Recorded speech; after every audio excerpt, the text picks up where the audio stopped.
රුපියල් 2000ක් බම්මේ. අද කන්ට පුළුවන් වඩ පැලෙන්ට. යමු කැන්ටිනේට සුපිරි කෑමක් කමුවද? යක්.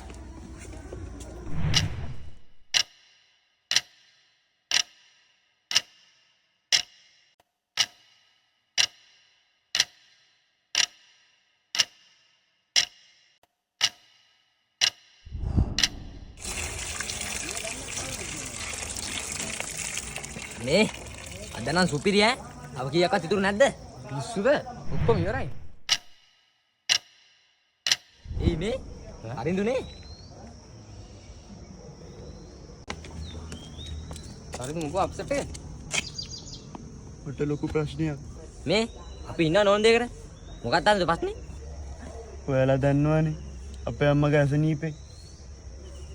ඒකේ කිසිම අඩුවක් නැහැ.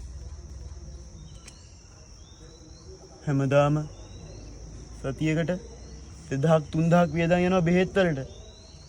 හරි හරිදු අපි අම්මා සනීප කරගමු.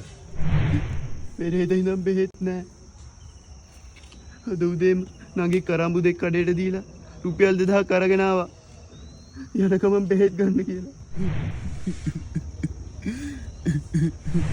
ඒ සල්ලි මගේ අතින් නැති වෙලා